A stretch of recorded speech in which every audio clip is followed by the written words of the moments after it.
Bharat Ratna doctor Bhimrao Ambedkar ಅವರಿಗೆ ಕೋಟಿ ಕೋಟಿ ನಮನ. ಇವರ ಜೀವನವನ್ನು ಆಧರಿಸಿ ಈ ಧಾರಾವಾಹಿಯನ್ನು ನಿರ್ಮಿಸಲಾಗಿದೆ. ರಾಷ್ಟ್ರಕ್ಕೆ, ರಾಷ್ಟ್ರದ ಜನರಿಗೆ ಅಂಬೇಡ್ಕರರ ಕೊಡುಗೆ ಅಪಾರ.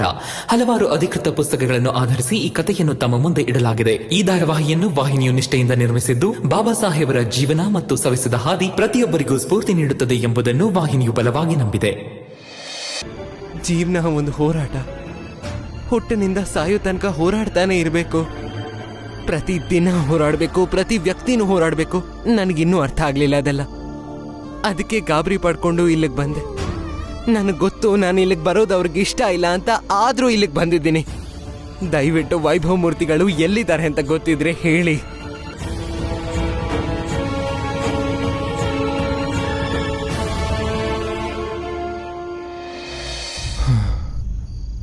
ನಂಗೊಂದು ಆಸೆ ಇತ್ತು ಭೀಮರಾವ್, ನಿನ್ನ ಲಂಡನ್ ಕರ್ಕೊಂಡು ಹೋಗ್ಬೇಕು ಅಂತ.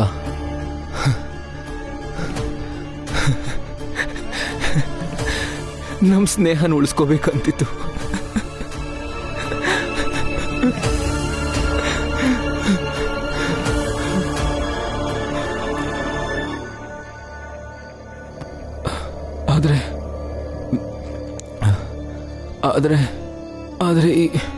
ಆದ್ರೆ ಈ ಪ್ರಯಾಣದಲ್ಲಿ ನಾನು ನಿನ್ನ ಜೊತೆಗಿರಲ್ಲ ಭೀಮರಾವ್. ನನ್ನ ಪ್ರಯಾಣ ಇಲ್ಲಿಗೆ ಮುಗಿತಾ ಇದೆ. ನಿನ್ನ ಹತ್ರ ತುಂಬಾ ಹೇಳ್ಕೋಬೇಕಂತಿದೆ, ಏನೇನೋ ಹೇಳ್ಬೇಕಂತಿದೆ. ವೈಭವ್, ವೈಭವ್,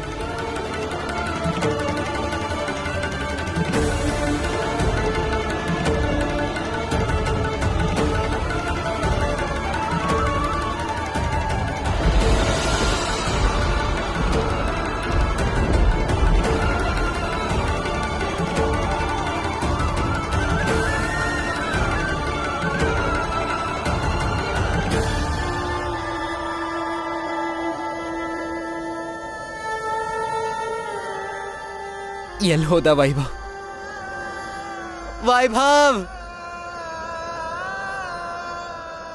ವೈಭವ್,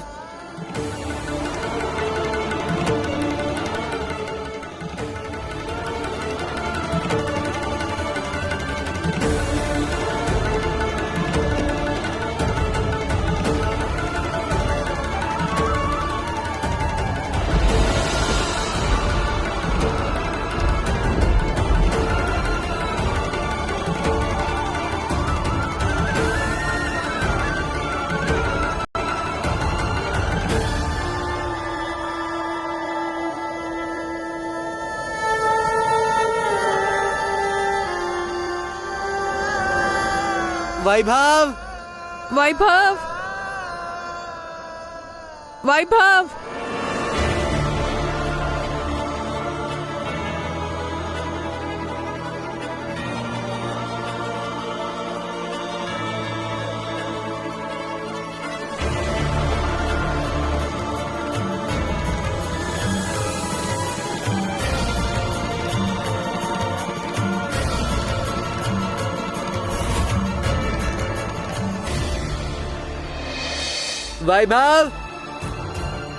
ವೈಭವ್, ವೈಭವ್,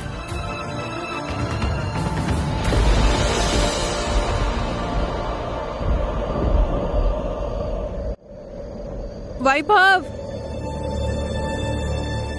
ವೈಭವ್, ಎಲ್ಲಿದ್ಯಾ ವೈಭವ್? ರಮಾ, ಎಲ್ಲಿಗೆ ಹೋಗ್ತಿದ್ಯಾ? ಅತ್ತೆ, ಅವರು ಹೋಗಿ ತುಂಬಾ ಹೊತ್ತಾಯ್ತು. ಎಲ್ಲಿ ಹೋಗಿದಾರೋ ಗೊತ್ತಿಲ್ಲ. ನಾನು ನೋಡ್ಕೊಂಡು ಬರ್ತೀನಿ. ನೀನ್ ಎಲ್ಲೂ ಹೋಗ್ಬೇಡ, ಕೂತ್ಕೋ ಇಲ್ಲಿ. ನೀನೇನು ಚಿಂತೆ ಮಾಡ್ಬೇಡ, ಭೀಮ ಬರ್ತಾನ್ ಬಿಡು. ವೈಭವ್, ಭೀಮ ಇಬ್ರು ಸ್ನೇಹಿತರು, ಇಬ್ರು ಮಾತಾಡ್ಕೊಂಡು ಕೂತಿರ್ಬೋದು. ಅವರು ಪ್ರಚಂಡ ಮೂರ್ತಿಗಳ ಮನೆಗೆ ಹೋಗಿದ್ದಾರೆ. ಅದಕ್ಕೆ ಭಯ ಆಗ್ತಿದೆ. ಹೆದರ್ಕೋಬೇಡ ರಮಾ. ನನಗ್ ಗೊತ್ತಿಲ್ಲ ಭೀಮಾ ನಿನ್ಗೆ ಹೇಳಿದಾನೋ ಇಲ್ವೋ. ಸಾತಾರದಲ್ಲಿ ಭೀಮನ್ಗೆ ಒಬ್ಬ ಸ್ನೇಹಿತ ಇದ್ದ, ಧ್ರುವ. ಅವರಿಬ್ರು ರಾತ್ರಿ ತುಂಬಾ ಹೊತ್ತು ಮಾತಾಡ್ತಿದ್ರು. ಅವರು ಮಧ್ಯರಾತ್ರಿ ಮನೆಗೆ ಬರ್ತಿದ್ರು. ಏನ್ ಗೊತ್ತಾ ರಮ, ಪ್ರೀತಿ, ಸ್ನೇಹ, ಸಂಬಂಧ, ಗೆಳೆತನ ಯಾರಿಗಿಷ್ಟ ಆಗಲ್ಲ ಹೇಳು? ಅದು ಅಲ್ಲದೆ ನಮ್ ಜಾತಿಲಿರೋ ಜನರನ್ನ ಮೇಲ್ಜಾತಿಯವರು ಯಾವತ್ತೂ ಒಪ್ಕೊಳ್ಳೋದಿಲ್ಲ. ಅಂತಾದ್ರಲ್ಲಿ ಇಂಥ ಒಬ್ಬ ವ್ಯಕ್ತಿ ಸಿಕ್ಕಿ ನಮ್ಗೆ ಪ್ರೀತಿ ಕೊಟ್ಟು ಸ್ನೇಹನ ಕೊಟ್ಟು ನಮ್ಗಳ ಜೊತೆ ಸ್ನೇಹದ ಹಸ್ತ ಚಾಚಿದ್ದಾರೆ. ಮತ್ತೆ ನಾವು ಬದುಕೋದಿಕ್ಕೆ ಉತ್ಸಾಹ ತುಂಬಿದ್ದಾರೆ. ನಮ್ ಜೀವ ಕೊಟ್ಟಾದ್ರೂ ಈ ಸ್ನೇಹನ ಕಾಪಾಡ್ಕೋಬೇಕು. ನೀನ್ ಚಿಂತೆ ಮಾಡ್ಬೇಡ, ಭೀಮ ಬರ್ತಾನೆ.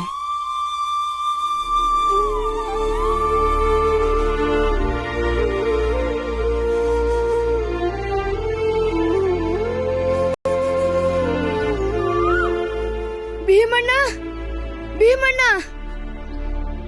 ಏನಾಯ್ತು ಮೂರ್ತಿ? ಅಲ್ಲಿ ವೈಭವಣ್ಣ. ವೈಭವ್?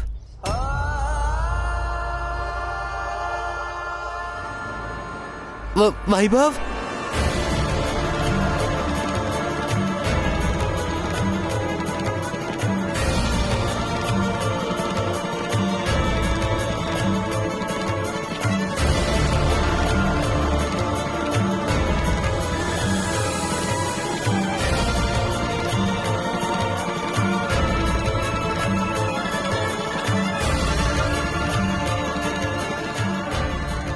ವೈಭವ್? ವೈಭವ್, ನೀವೆಲ್ಲ ನಿಂತ್ಕೊಂಡಿಲ್ಲೇ ನಾಟಕ ನೋಡ್ತಾ ಇದ್ದೀರಾ. ಆಸ್ಪತ್ರೆ ಕರ್ಕೊಂಡು ಹೋಗುತ್ತಾನೆ.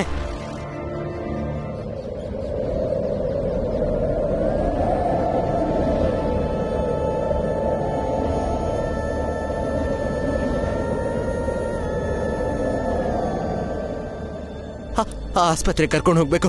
ಅಣ್ಣ ಎತ್ಕೋ. ರೀ, ಒಂದ್ ನಿಮಿಷ ಇಲ್ಲಿ ಕೇಳಿ. ಆಸ್ಪತ್ರೆಗೆ ಹೋದ್ರು ಪ್ರಯೋಜನ ಇಲ್ಲ. ಅಲ್ಲ ರಮ್ಮ, ಏನ್ ಮಾತಾಡ್ತಾ ಇದ್ಯಾ? ಕೈಯಿಂದ ಹೇಗ್ ರಕ್ತ ಹೋಗ್ತಾ ಇದೆ ನೋಡು. ಈಗ್ಲೇ ಆಸ್ಪತ್ರೆಗೆ ಸೇರಿಸ್ಬೇಕು. ಅಣ್ಣ ಸಹಾಯ ಮಾಡು. ರಮ ಸರಿಯಾಗಿ ಹೇಳ್ತಿದ್ದೆ. ರಮನ್ ಮಾತ್ ಯಾಕೆ ಕೇಳಲಿ? ನೀನು ಹೀಗೆ ಮಾತಾಡ್ತಿದ್ಯಲ್ಲ. ನಡಿ ಮೂರ್ತಿ, ಬಾಯಿಲಿ ಹಿಡ್ಕೋ. ಭೀಮ, ಭೀಮ, ಭೀಮ. ವೈಭವ್ ಮೂರ್ತಿ ಹೋಗ್ಬಿಟ್ಟಿದ್ದಾರೆ. ಉಸಿರು ನಿಂತೋಗಿದೆ ಅವ್ರದ್ದು.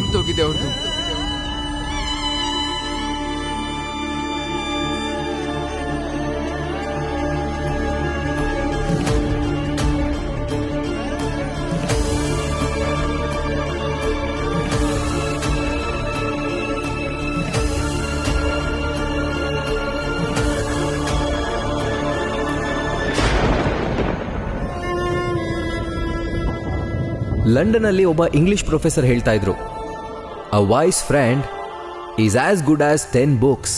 ಅಂದ್ರೆ ಒಬ್ಬ ಒಳ್ಳೆ ಸ್ನೇಹಿತ 10 ಪುಸ್ತಕಕ್ಕೆ ಸಮಾನ ಅಂತ. ಅದಕ್ಕೆ ನಾನು 10 ಪುಸ್ತಕಗಳ ಜೊತೆ ಸ್ನೇಹ ಬೆಳೆಸಕ್ ಬಂದಿದ್ದೀನಿ. ಹೇಳು ಭೀಮರಾವ್, ನನ್ನ ಜೊತೆ ಸ್ನೇಹ ಬೆಳೆಸ್ತೀಯಾ? ಭೀಮರಾವ್, ಒಳ್ಳೆ ಕಾರ್ಯಕ್ಕೆ ನಾಂದಿ ಹಾಡಿದ್ಯಾ, ಆದ್ರೆ ನಿನ್ ಜಾತಿ ನಿನ್ನನ್ನು ಅಲ್ಲಿಗೆ ಮುಟ್ಲಿಕ್ಕೆ ಬಿಡ್ಲಿಲ್ಲ. ಈಗ ನಾನಿದ್ದೀನಿ, ನಿನ್ ಕಾರ್ಯನ ನಾನ್ ಮುಂದುವರಿಸ್ತೀನಿ.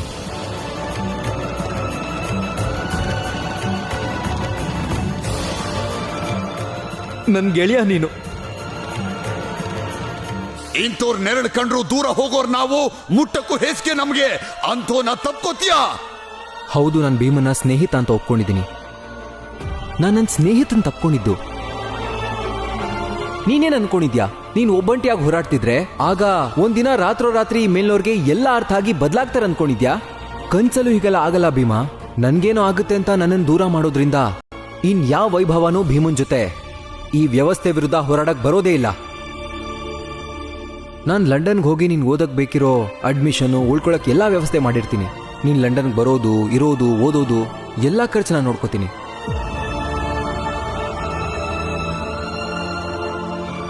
ಸ್ನೇಹದಲ್ಲಿ ಕೈ ಹಿಡಿದಿರೋರ್ನ ಯಾವತ್ತೂ ಯಾರಿಂದಾನೂ ಬೇರೆ ಮಾಡಕ್ಕಾಗಲ್ಲ. ಆದ್ರೆ ಭೀಮ್ರಾವ್, ನಂಗೊಂದು ಮಾತು ಕೊಡು. ನಿನ್ ಹೋರಾಟ ಯಾವತ್ತೂ ನಿಲ್ಬಾರ್ದು. ವೈಭವ್ ವೈಭವ್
ಅಯ್ಯೋ ವೈಭವ, ನನ್ ವೈಭವ ರೀ.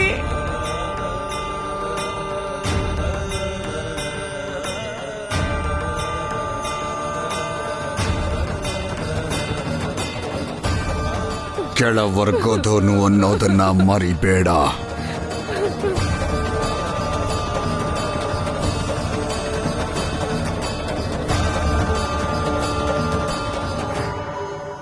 ಅತ್ತೆ ಅತ್ತೆ, ವಿಷಯ ಗೊತ್ತಾಯ್ತಾ?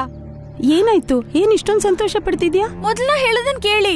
ವೈಭವ್ ಮೂರ್ತಿಗಳು ಆತ್ಮಹತ್ಯೆ ಮಾಡ್ಕೊಂಡ್ರು ಅನ್ನೋ ಸುದ್ದಿ ಬಂತು. ಏನು?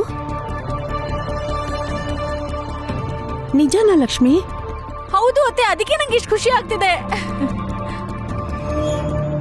ಹಾಗಿದ್ರೆ ಗಟ್ಟಿ ಹಾಲಲ್ಲಿ ಚಹಾ ಮಾಡ್ಕೊಂಡು ಕುಡಿಯೋಣ. ಒಂದ್ ಕೆಲ್ಸ ಮಾಡು, ನೀನ್ ಹೋಗಿ ಹಾಲು ತಗೊಂಡ್ ಬಾ, ಗಟ್ಟಿ ಹಾಲಲ್ಲಿ ಚಹಾ ಕುಡಿಯೋಣ. ಹೋಗು. ಸರಿ ಅತ್ತೆ.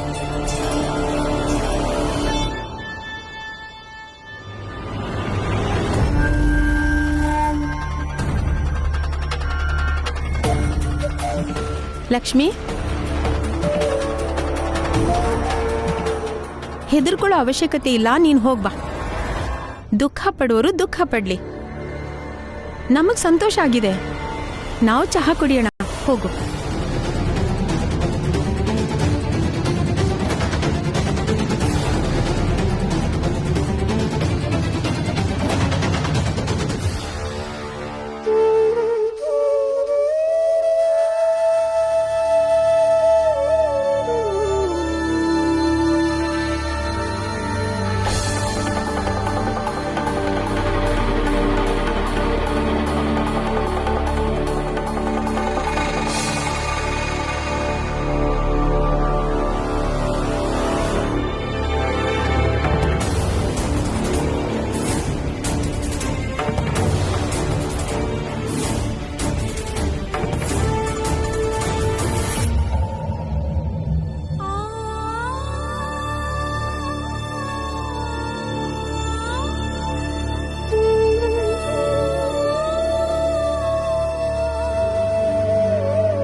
ನೋಡ್ಕೊಳ್ಳಿ,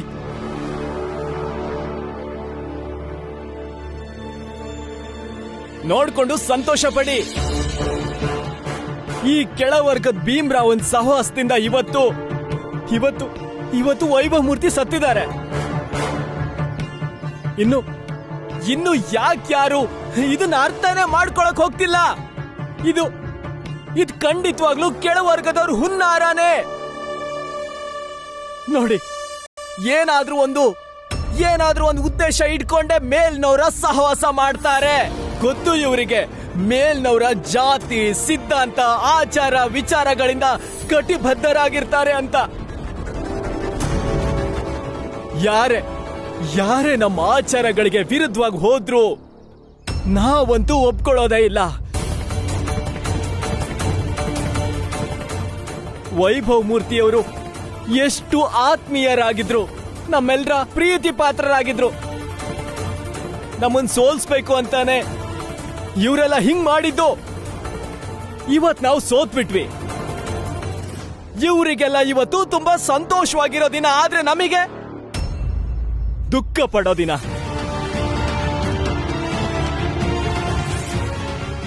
ನಾವು ಶೋಕದಲ್ಲಿ ಮುಳುಗಿದ್ರೆ ಇವತ್ತು ಹಬ್ಬ ಮಾಡ್ತಾರೆ. ಜೋಶಿ ಅವರೇ, ನಾವ್ ಯಾವ ಕಡೆಯಿಂದ ನಿಮ್ಗೆ ಹಬ್ಬ ಮಾಡೋರ್ ತರ ಕಾಣಿಸ್ತೀವಿ? ಏನಾದ್ರೂ ಹೇಳೋಕ್ ನಿಮ್ಗೆ ಅವಕಾಶ ಸಿಕ್ಕಿದ್ರೆ ಸಾಕು. ಸುಮ್ನಿರು, ಸ್ವಲ್ಪ ಸುಮ್ನಿರು.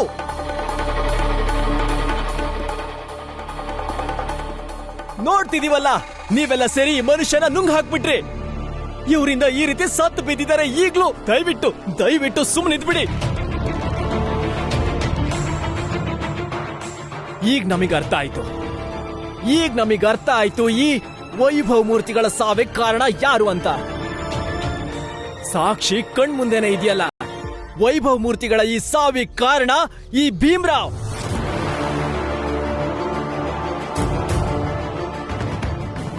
ಮುಂಚೆನೂ ವೈಭವ್ ಮೂರ್ತಿ ಬಾಂಬೆಗೆ ಬರ್ತಿದ್ರು, ಸ್ವಲ್ಪ ದಿನ ಇದ್ದು ಲಂಡನ್ಗೆ ಹೋಗ್ತಿದ್ರು. ಆದ್ರೆ ಈ ಸಲ ಈ ದರಿದ್ರ ಭೀಮ್ರಾವ್ ಒಂದು ಸಾಹಸ ಮಾಡಿದ್ರು.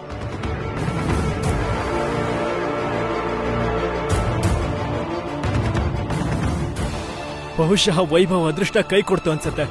ಈ ದರಿದ್ರ ಭೀಮ್ರಾವ್ ಜೊತೆ ಸೇರಿ ದರಿದ್ರ ಅಂಟಿಸ್ಕೊಂಡ್ರು. ನೋಡಿ, ಈ ಭೀಮ್ರಾವ್ ಇಂದ ವೈಭವ್ ಮೂರ್ತಿ ಹೀಗ್ ಸತ್ತು ಬಿದ್ದಿದ್ದಾರೆ.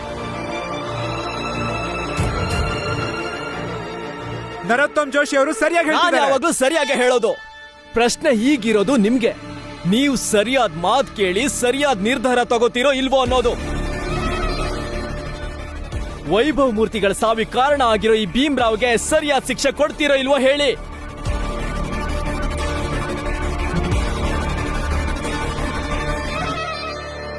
ಇವನ್ ಮಾಡಿರೋ ಪಾಪಕ್ಕೆ ಸರಿಯಾದ ಶಿಕ್ಷೆ ಅಂದ್ರೆ ಸಾವು.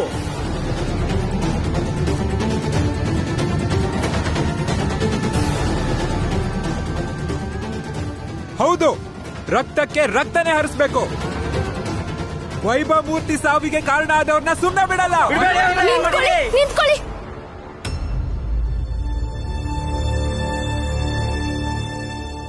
ನನ್ ಗಂಡಂಗ್ ಶಿಕ್ಷೆ ಕೊಡೋಕು ಮುಂಚೆ ವೈಭವ್ ಮೂರ್ತಿಗಳು ಬರ್ತಿರೋ ಈ ಪತ್ರನ ಓದಿ.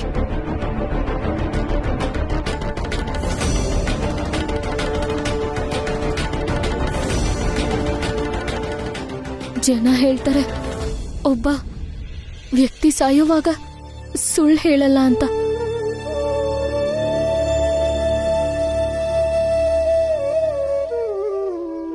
ಸತ್ಯ ಏನು ಅಂತ ತಿಳ್ಕೊಳ್ಳಿ.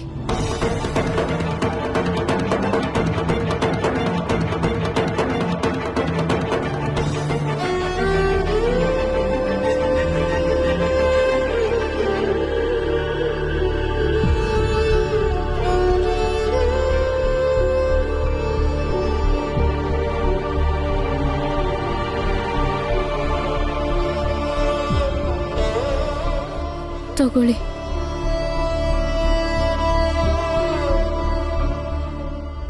ನೋಡಿ, ನನಗರ್ಥ ಆಗುತ್ತೆ ನಿಮಗೆ ಎಷ್ಟು ನೋವಾಗ್ತದೆ ಅಂತ. ನೀವು ಏನ್ ಯೋಚಿಸ್ತಿದ್ದೀರಾ ಎಲ್ಲ ಅರ್ಥ ಆಗುತ್ತೆ. ಮೊದಲು ಈ ಪತ್ರ ಓದಿ.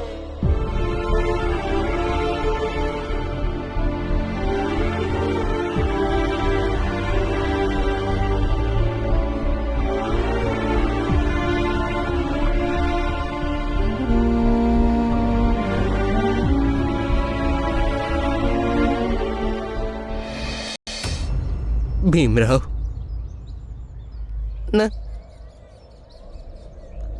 ದೂರ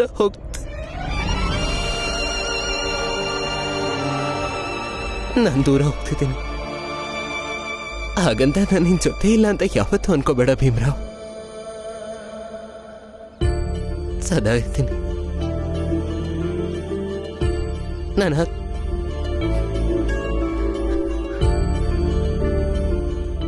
ನನ್ನ ಆತ್ಮ ನಿನ್ ಸುತ್ತಾನೆ ಇರುತ್ತೆ.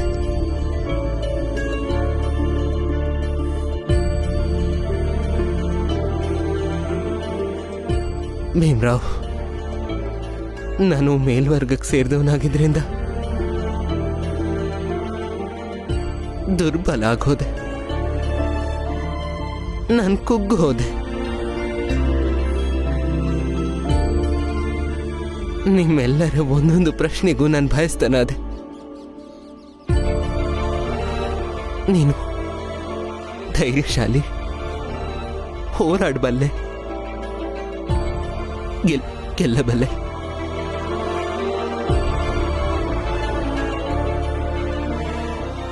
ನಮ್ಮ ವರ್ಗದವರು ಅನ್ನಿಸ್ಕೊಡೋ ಜನರು ಕೊಡೋ ಹಿಂಸೆನ ನನ್ನ ಕೈಯಲ್ಲಿ ಸಹಿಸ್ಕೊಳಕ್ಕಾಗ್ಲಿಲ್ಲ.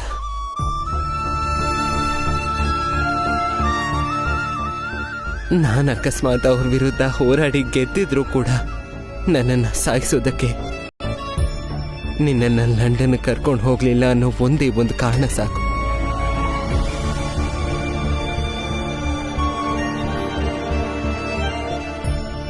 ಹಿರಿಯಣ್ಣ, ಅತ್ಗೆ, ನಾನು ನಿಮ್ಮನ್ನ ಸದಾ ಪ್ರೀತಿಸ್ತಿದ್ದೆ. ಸತ್ತ ಮೇಲೂ ಪ್ರೀತಿಸ್ತಾನೆ ಇರ್ತೀನಿ. ಆದ್ರೆ ಒಂದು ವೇಳೆ ಇನ್ನೊಂದು ಜನ್ಮ ಅಂತಿದ್ರೆ ನಿಮ್ಮ ಮನೆಯಲ್ಲಿ ಹುಟ್ಟೋದಕ್ಕೆ ನಾನು ಇಷ್ಟಪಡಲ್ಲ.